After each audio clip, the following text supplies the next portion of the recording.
जगी त्राता, गुरु एक जगी त्राता, गुरु दया Sindhu.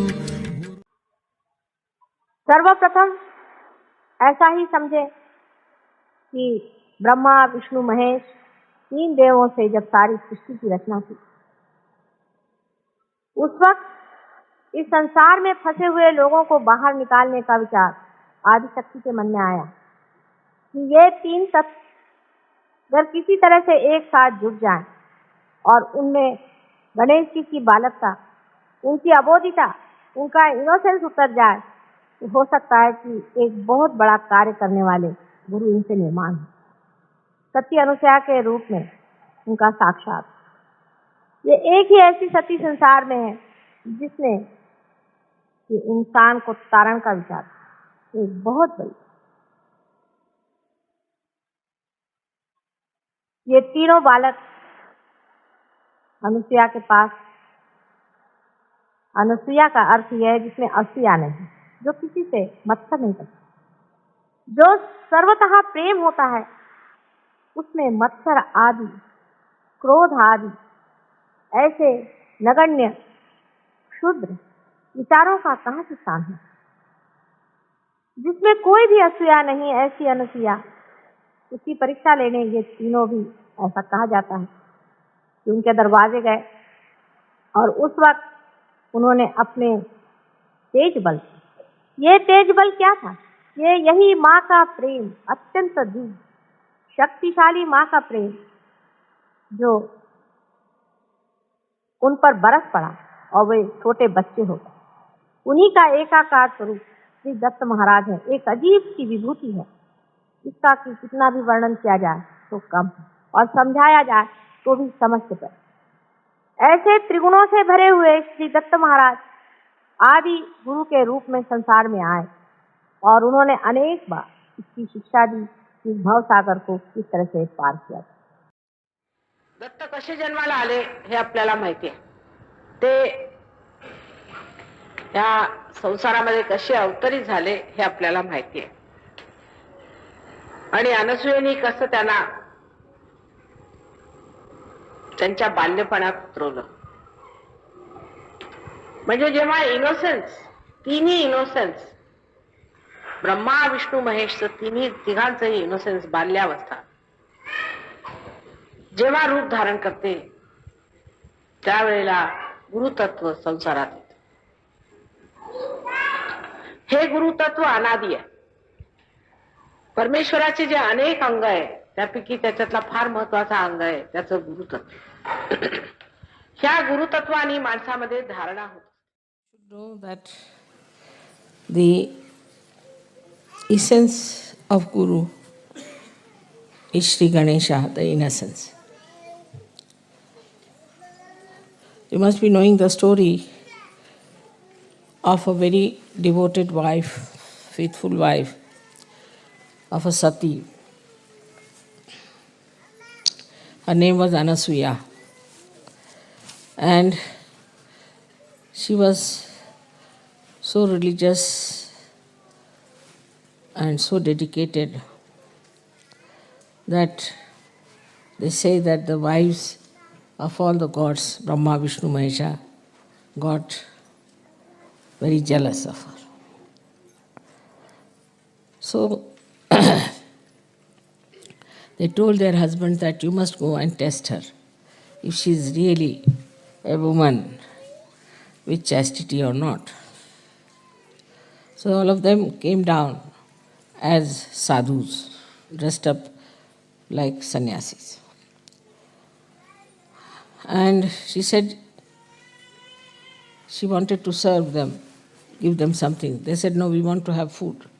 She said, all right, come and sit down. She cooked food for them. So they said, no, we will not have the food unless and until you take out all your clothes. We'll only have the food if you take out all your clothes. She said, is it so? She said, yes. So she made them into little children, 3 little children. And then she became nude. Because innocent doesn't understand anything about. And then she joined them together. Their three innocence was joined together. And they got their Gurupad. That's how the Adiguru was created. So the first thing is that if you want your Gurupad, you have to be innocent. Say about this chakra especially, that is the what we call the Nabhi chakra, is the central path of our evolution, where you start your seeking and you cross over to other side. Now surrounding this, you will find there is the ocean of illusion.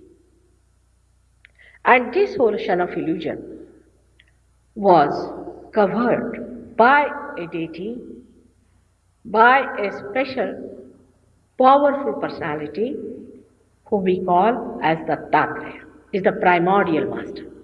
And he incarnated on this earth many a time. At the time of Christ, even before that, he incarnated as, say, Abraham, Moses, Socrates, Lao Tse. Later on, he incarnated as Muhammad Sahib. Then the same great principle incarnated as Nanak. Then the same principle at the last incarnated as Sainath or Shri. So the same great principle of this primordial master has incarnated. Because without a master, how will you be taken away from this illusion? How you are going to be exposed to that reality which you do not feel? What has to happen to you is that you have to become more sensitive, more open, awakened, enlightened to feel that all-pervading power around you. Now these came again and again and told you that you must look after your dharma. Dharma doesn't mean any religion that is being established in the names of these people. Because human beings know how to make a pickle out of everyone. They are great experts. All of them in essence are one and the same. But like flowers on the same tree can be taken away from time to time, and when they become ugly and they become completely spoiled, then people can claim this is my flower, this is my flower. Everybody has become a contractor of this. Actually, these people belong to the whole universe. They are universal beings, and they came on this earth to give us a sustenance within us, a sustenance. Dharma means a sustenance. That is, we can say that a quality that is human. For example, gold has a quality that is untarnishable. Carbon has a quality that it is tetravalent. In the same way, I would say human beings have 10 valencies, or we can say has a quality that they have to have these 10 specialities in them so that they can be called as human beings. All these 10 specialities are represented by the 10 incarnations of this primordial spirit on this earth. There are many others also spirits who came, who are, we can say, followers of these, or we can say the disciple incarnations of this great power which we call as the primordial master. And such a primordial master is needed, no doubt. But such a primordial master has to have certain qualities. If they are missing, how is he going to be our master? A guru means a person who has got that weight in him, weight of virtues, of qualities, of righteousness, of holiness. A person who is not righteous, who is a parasite, who leads a bad life, cannot be your guru. Not only that, but what is a guru's speciality is that he makes you meet God. He connects you to God. He doesn't connect you to all kinds of funny things that these gurus are doing nowadays. Yesterday, I talked to you about the subtle centers which exist within our being. The knowledge of this was known to Indians, to many Indian seers, thousands of years back. But they did not disclose it. There were two types of people who became aware of the higher powers of nature. One of them were the people who thought that we may be able to excite the nature itself. So they started worshipping all the 5 elements through the Veda mantras and all that. They tried to awaken the 5 mantras, the result of which we see today is the manifestation of science, that they have been able to harness the energy of those 5 elements. The second type of people who became aware that there must be some force which is giving us evolution, they started singing the praise of God in bhakti and requesting God to incarnate on this earth. These were the bhakti margis. That is how in the Virata, in the primordial being, there are 2 forces as are in the human beings, as I told you yesterday. One is the emotional force, which is the bhakti, which gives us existence. This is the force through which the whole universal was conceived, was desired, and in our Sahaja Yoga terminology, it is called as the Mahakali Shakti. On the right side of the Virat, as we have in the human beings, is the power of action, where he uses all the 5 elements to create, is the power of Mahasaraswati, according to Sahaja Yoga terminology.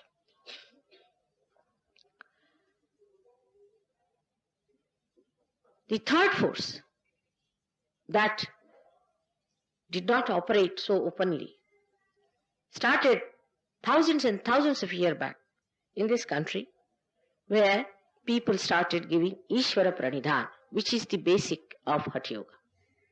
That is to establish Ishvara within you. First the Ishvara must be established, the light of your spirit, your Atma must be awakened, and then the cleansing must be done, and people must be established into their self-realization. This line of action was taken for very, very few people, extremely few. So much so that after Buddha, when Viditama, his one of disciples, went to Japan, he started a cult called as Zen, which is the same as Sahaja Yoga. And they are mentioned that in 6 centuries they had only 26 Kashyapas, means the ones who were realized. Even Indra was given realization, even Brahmadeva was given realization. So it extends up to the date when Brahmadeva was created out of Shri Narayana, Shri Vishnu. To us, all these deities are mythological things.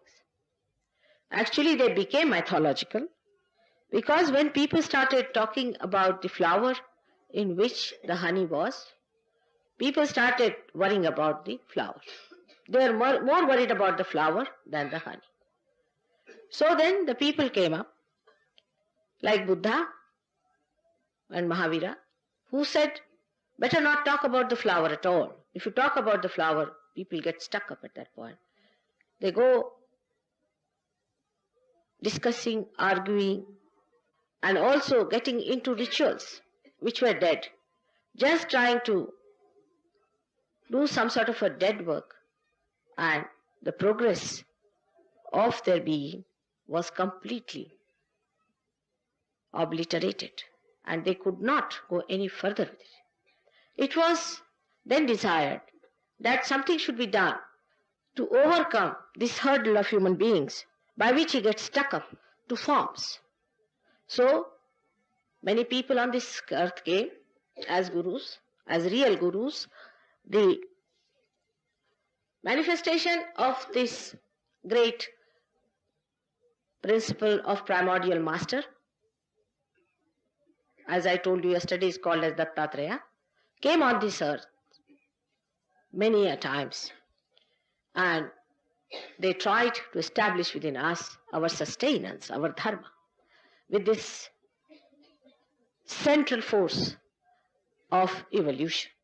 Only through by establishment of sustenance that we can evolve. As I told you yesterday about carbon, has its own sustenance. Gold has its own sustenance, that gold is not tarnishable. In the same way, human beings have their own sustenance. These gurus came on this earth to establish that sustenance within us. All of them are the incarnation of the same spirit. Like Raja Janaka, he came as Nanaka. Also Muhammad Sahib was the same personality, absolutely the same personality as Guru Nanak. There is no difference in their personality. Just the same. That's why Guru Nanaka came on this earth to tell people that you should not find on this basis of Hindu and Muslims. Because he realized, as Muhammad Sahib, that he had done a mistake to tell people that all human beings are just the same, and one should not force things in this manner. Actually, the whole thing gets perverted as soon as the disciples take the place of the gurus. Thus, we had the middle path built in by the gurus in the center of our being, as shown there, as called as the void. Today, we are going to discuss the void. What we call void in Sahaja Yoga is different from the way people talk of void. Void is the complete visceral cavity, which is called in Sahaja Yoga language as Bhavasagara. Many times you must have heard people singing songs, poets singing songs saying, Bhavasagara se para utaro. What is this Bhavasagara? This is the symbol, or this is the reflection of the whole entire universe that is created. This all universe is created by Brahmadeva. He is the one who is the creator, who is the Rachayita of this world, who created this beautiful universe. In that, specially, he created the Mother Earth. He has placed the moon and the sun on both the sides of this Mother Earth, and the representative of the Mother Earth within us is the Kundalini, the Muladhara.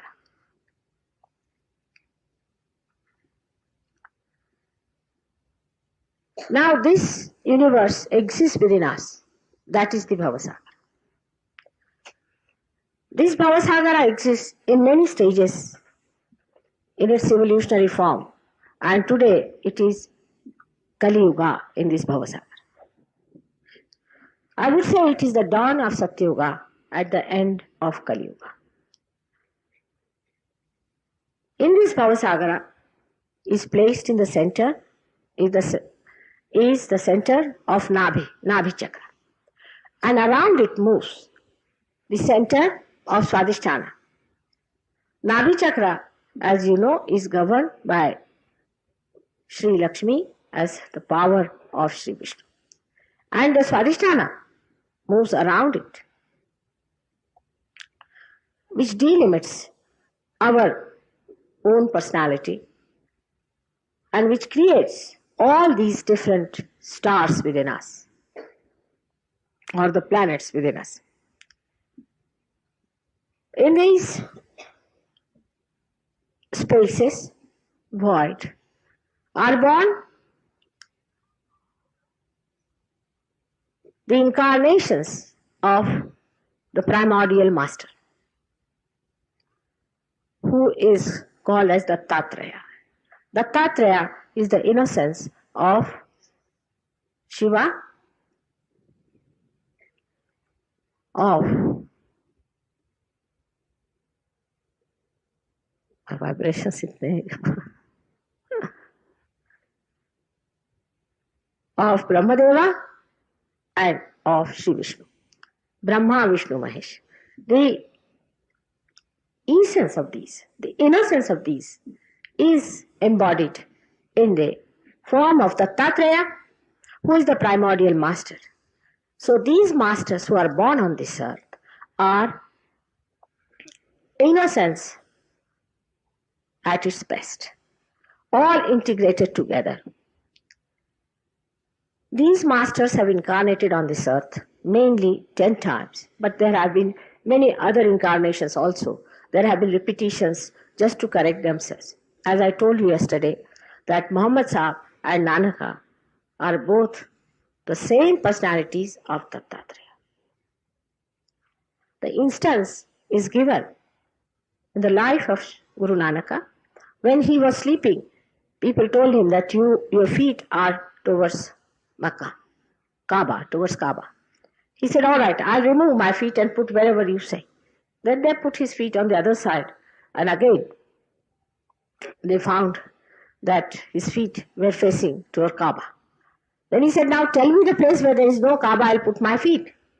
But they could not arrange it at all, because wherever he placed his feet, it was such a maya that always they found that the feet were towards Kaaba.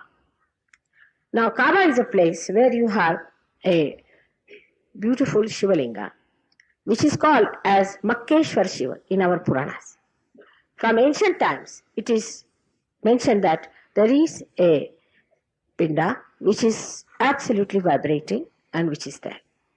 Now Muhammad Sahib religiously avoided talking about that. He only said, if this stone can be so godly, why not human beings be?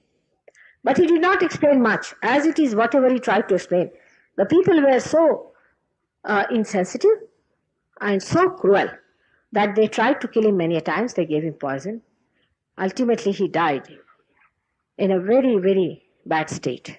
They tortured his life. They were nomadic people. They used to live in tribes, very tribal by nature, and he tried his level best to propagate that there is God and God is above all and I am the messenger of God, but they would not listen to him. Then came, Nanaka, who preached that there should be no enmity between Hindus and Muslims. He preached that because he saw the Muslims behaving in such a manner. They were such fanatics and they had become so funny that he could not understand how is it. These are the people whom I have made Muslims and what are they doing here? Now these gurus came on this earth to remove fanaticism. The last of them came as Shirdi Sainath. He was the one who has said very clearly, in Marathi he has said it, that to speak ill of any other religion is sin. Nothing can be more powerful than that. There are many people who worship Sainath, many people, but they drink.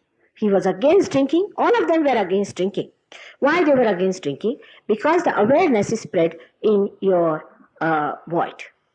The awareness, the chitta, the attention is in your void and is nourished by your liver. The liver takes out all the poison from your awareness due to bad health, due to bad mind, due to anything from bad effects or negativity, and then it clears out, as I told you yesterday. So this awareness within us gets, that our awareness, human awareness, goes down through drinking. These people preach that you should not drink. I mean, the one thing they all preach together, that you should not drink. At the time of Muhammad Sahib, there was no smoking. So Guru Nanak also, at this time he found people smoking with big hookahs. He said, now for heaven's sake, do not smoke. Because they said, you just said that don't drink, so we will smoke now. Like in England, people say, what's wrong in drugs? So drugs were not opposed by any saints. So we can take drugs. So it is in my lot to tell them now drugs are the same. Anything that goes against awareness is not good. I mean, it is not something that they have said no because they were mad people. Whatever they said because it was the truth. That the central one is the sustained power, means is the power by which we evolve. That means we get our sustenance as it is. This sustenance that we have got as a human being, when it is to be manifested on the five elements that we have within ourselves, the source is there, but we have to reach it to its different elements. When this interchange takes place, or we can say when we have to put this force outside,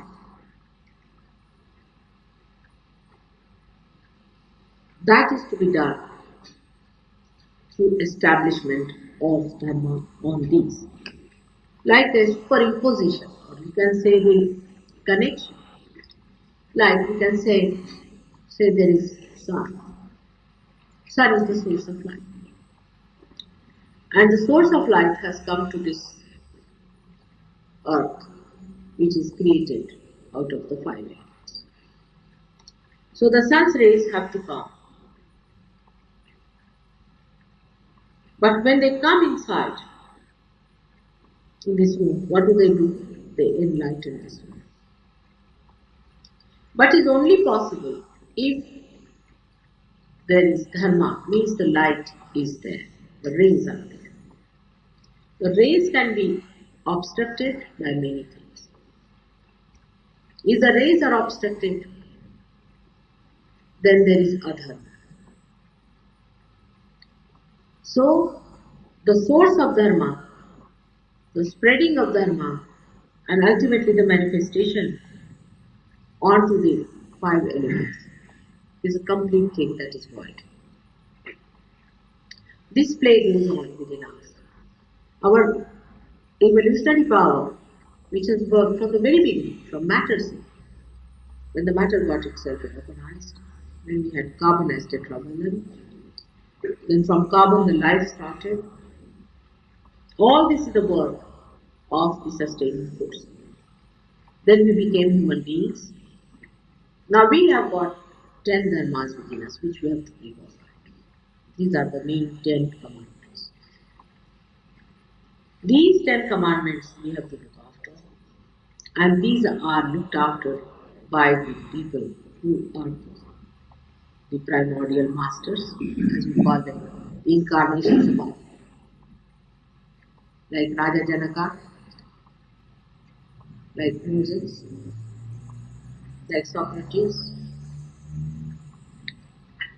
like Nanaka. The last one was the Shirdi cycle. This is the principle, is there, is the primordial master. Now there is another principle that is in there, by which you receive it. This is called as the disciple principle, the primordial disciple principle, represented by the moon and the sun, presided by Buddha and Maya.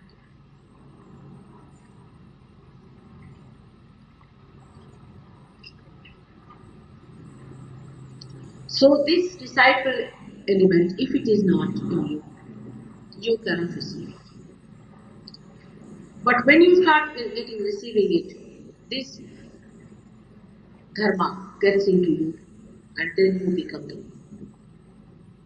You become the guru when this is completely sustained. It starts as a disciple and then ends up as a guru. This is the void part within us. So, if you have to be a truthful person, just a truthful person, do not feel guilty about it. Do not feel you have committed sin. There's a little story in India that one missionary came to a village in India. Indian people are, the villages, very simple, They are not so sophisticated. So when he was going, they praised him a lot. And they said, "Sir, we are thankful to you that you have told us that what is sin and that we are sinners. They didn't know they were sinning. And this is one of the things that Blake brought forth for us to show that Christ was a person who brought a new message over Moses. Of course, Moses was needed at the time when Jews had to come out. That was the time they needed it. And he brought these Shariat laws. It was Moses who started, but Muslims are following them. Here the Guru Tattva is expressed in the void there, where the 10 Gurus actually incarnated basically, and they reincarnated. Say we can start from Adinath, then we can come to other ones like Nanaka, Janaka. Janaka was much earlier. Then we can say Abraham, Moses. All these were Guru Tattva, Socrates. All these were Guru Tattva people, the people who came as prophets, the ones who came on this earth to teach us balance, to teach us the code of life. That was also an important part. But that was for what? Why? Why the code? Why the religion? Religion is for the ascent, to build you up. The innocence of these three aspects of God is made into a personality called Dattatreya, or the primordial master. He comes on this earth again and again. Especially 10 are the main incarnations. So he comes again and again on this earth to tell people about their dharma, their religion, their quality. That's their job. That's why Moses did not talk of an ascent. But that doesn't mean Moses does not play any part. But one can ask the question that why? Why the balance? Why did he talk of the balance? Why did he talk of the 10 commandments? For what? I mean, every intelligent man must ask. Every Jew must ask for what? Because without balance, you cannot ascend. I mean, even an aeroplane has to be a balanced thing to ascend. Anything, I mean, even if we are walking, we have to have a balance. So to establish the balance within us, these people came again and again, these 10 primordial beings. Some on the left hand side, some on the right hand side. It's very symbolic. The whole thing is so wonderful. So now we can say who they were. From the very beginning, we can say Socrates, Moses, Abraham, Lao Tse, we had Muhammad, Nana, Janak, and the last of all was Shirdi Sai, the one who lived in Shirdi. He is the last incarnation who came. After Muhammad, Nanaka came, after Nanaka, Shirdi Sai. All these are the one and the only one principle of primordial master who came, and they all said the same. First of all, they were against alcohol, against any kind of intoxication. But say at the time of Moses, they didn't have cigarettes.